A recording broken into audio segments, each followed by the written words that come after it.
पिछले क्लास में हम लोगों ने जनक के बारे में जाना था और अभी हम लोग पढ़ेंगे याज्ञवल्क्य के बारे में। याज्ञवल्क्य मिथिला के प्राचीनतम राजनीतिक चिंतक, दार्शनिक और विविधकर्ता कहे जाते थे, माने जाते थे। ठीक है, पॉइंट टू पॉइंट बता रहा हूँ एग्ज़ाम के दृष्टिकोण से, समराइज्ड है, जो कि एग्ज़ाम में आने लायक है। ये मिथिला के प्रसिद्ध दार्शनिक राजा कृति जनक के समय में इनका जन्म हुआ था, समकालीन थे उन्हीं के। एक याज्ञवल्क्य संहिता है, उनमें एक लाइन है जो कि संस्कृत में है, मिथिलास्थ स योगेंद्र क्षण ध्यात्वा विव्रीन मुनीन। अर्थात योगी याज्ञवल्क्य मिथिला में रहते हैं और क्षण मात्र, ध्यान मात्र में कहीं भी आ जा सकते हैं, लुप्त हो सकते हैं, गायब हो सकते हैं।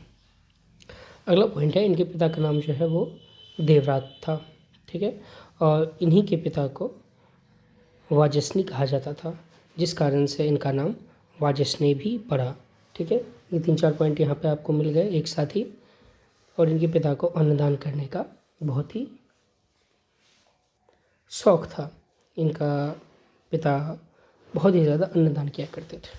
ठीक है, याज्ञवल्क्य व्यासदेव 4 गोट शिष्य चारु वेदक अध्ययन करने चला, और व्यासदेव जी के 4 शिष्यों द्वारा वेदों के अध्ययन इन्होंने उन्हीं से किया हुआ था, वेदों का अध्ययन भी किया हुआ था।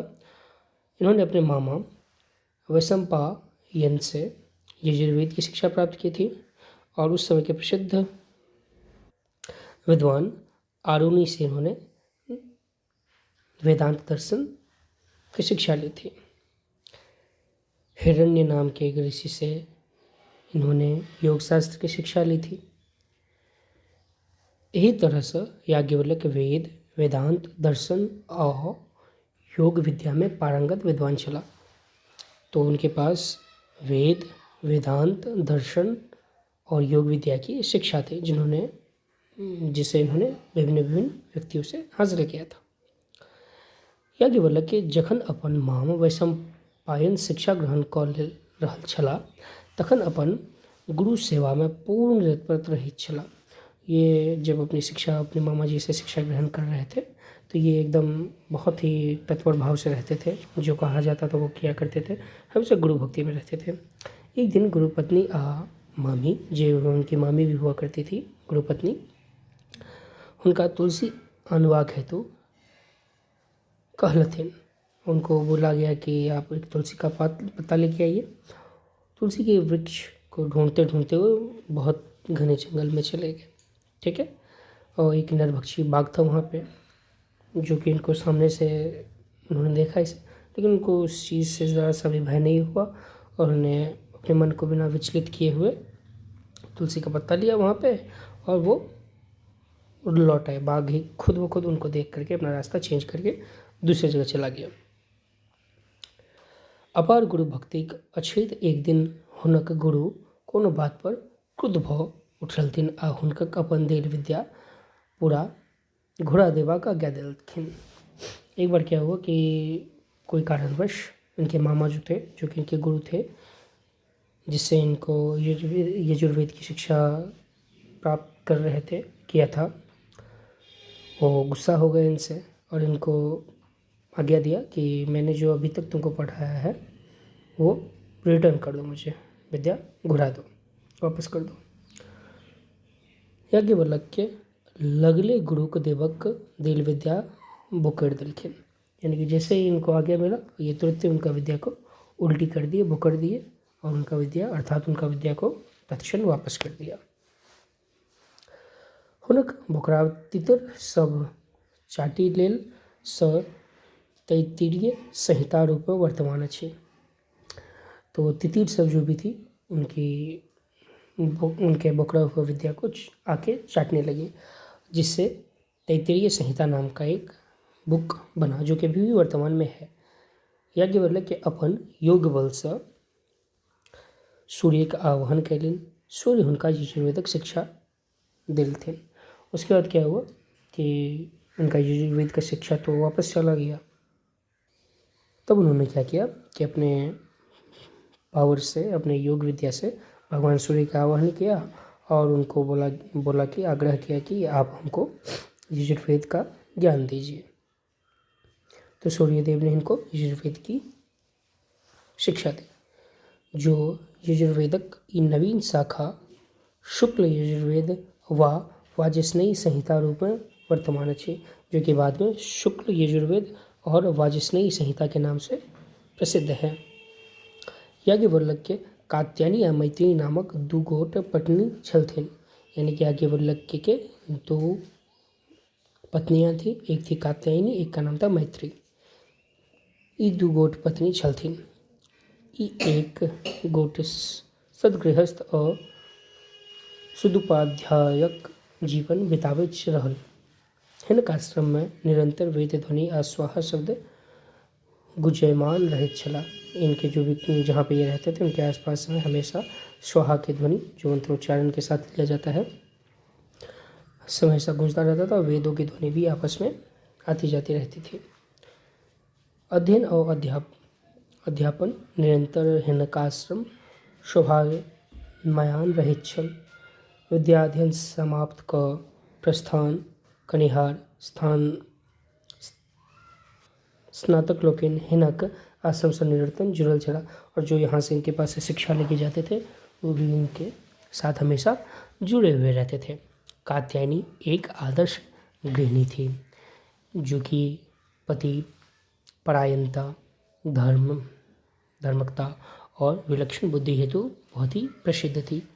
वो अपनी घर ओसार भूमि को हमेशा धो पोछ के नीक के ढोर के रखती थी, चित्रकला बना के रखती थी, और पाक शास्त्र में भी वो बहुत ही प्रसिद्ध थी, बहुत ही विद्वान थी, बनाने में बहुत ही महारत हासिल थी उनको। पति अन्य संबंधी और अतिथि लोकनिक सेवा परिचर्चा लगल कि मिथिलाक आदर्श गृहिणीक प्रति स्वरूपक छली। वैसे भी मिथिला में जो अतिथि का स्वागत करना, पति का सेवा करना, ये मिथिला का एक परंपरा है जो इनमें दिखता था। याज्ञवल्क्य के दोसर पत्नी मैत्री विदुषी ओ दार्शनिक प्रवृत्ति छली।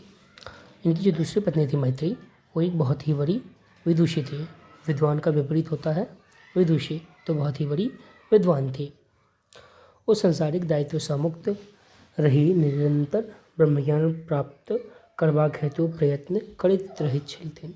हमेशा वो ब्रह्मज्ञान की प्राप्ति हेतु प्रयत्न करती रहती थी और हमेशा ध्यान साधना में अपना जीवन व्यतीत करती थी, और पति से भी बार बार ब्रह्मज्ञान की प्राप्ति हेतु प्रश्न हमेशा पूछते रहती थी। याज्ञवल्क्य के अपन विद्या बल प्रचुर धनार्जन कैलनी आ संपत्ति से दीन दुखी का खूब दान किलखिन। अपने विद्या से इन्होंने प्रचुर धनार्जन किया, बहुत सारा धनार्जन किया, और जो भी दीन दुखी थे उनके बीच में ये बांटा करते थे। हिनक साधु स्वभाव, सरलता, संवेदनशीलता और दानशीलता अनेक कथा लोक में प्रचलित अच्छी। इनकी दान देने की कला, बोलने की भाषा, साधु सा स्वभाव, सरलता, जो भी ये बहुत ही कथाओं में अनेक रूप में प्रचलित है। एक बेर जखन हिमालय तराई क्षेत्र में अकाल पड़ि गेल तऽ ई अपन पत्नी के समस्त स्वर्णाभूषण बेच लोक सेवा में लगा देलखिन। एक बार हिमालय क्षेत्र में बहुत बड़ा अकाल पड़ा। जब खाने के लिए कुछ नहीं था तो इन्होंने अपनी पत्नी के स्वर्णाभूषणों को बेच करके जो भी उससे धन उपार्जन हुआ उससे गरीबों में, दीन दुखियों में बांटकर इनकी सेवा की। याज्ञवल्क्य जही विदेहराज जनकक समकालीन छला, हुनक सभा में समय समय पर जाइत आबैत रहल छला। जिस जनक के ये समकालीन थे, उनके सभा में ये हमेशा आया जाया करते थे।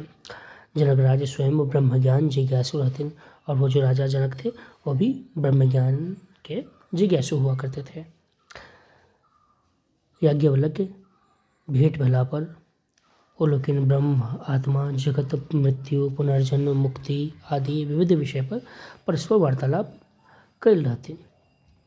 याज्ञवल्क्य ब्रह्मज्ञान से जनक संतुष्ट भ हुनका अपन कुलगुरु आ पुरोहित बना लेन छथिन। अपने समकालीन जनक के बहुत ही बड़े आदर्श हुआ करते थे ये, जिस कारण से उन्होंने जनक ने अपना कुलगुरु और पुरोहित बना लिया, और वो बार बार उनसे अपना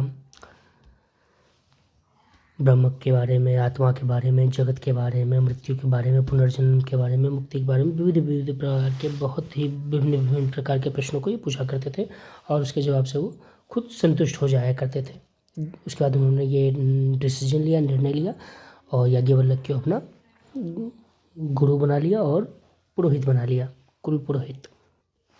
एक बेर अपन कुलगुरु के आर्यावर्तक श्रेष्ठ ज्ञानी प्रमाणित करबाक उद्देश्य सँ जनक एक गोट बहुदक्षिणा यज्ञ कयलनि। एक बार अपने ही गुरु को सर्वश्रेष्ठ सिद्ध करने की जिज्ञासा में जनक ने एक बहुदक्षिणा यज्ञ किया। इस यज्ञ में कुरु, पांचाल आदि देश के विद्वान शास्त्रार्थ हेतु एकत्र हुए। ये सारे पॉइंट्स जो कि आने वाले हैं।